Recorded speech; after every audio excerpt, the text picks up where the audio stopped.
পৰা আনি আছিলে ডিমাপুৰ ডিমাপুৰ কিনি কিনে আনিছিলে মানে কি নিজৰ কামতে লগাব বিচাৰিছিলে নে বেলেগ কামতে নিজৰ কামতে কি গুলি আছে পইণ্টটো ইমান গুলি কেলে দিছিলে গাঁৱতে কি কামত লগাব আপোনাৰ গানটো ক'ত ৰাখিছে আমাৰ জমাই লগা আছে জমাই লগা তাত লাইচেঞ্চ আছে আপুনি এক্স আৰ্মি নেকি হয় কোন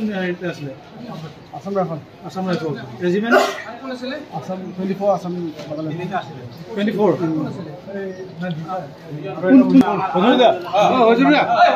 24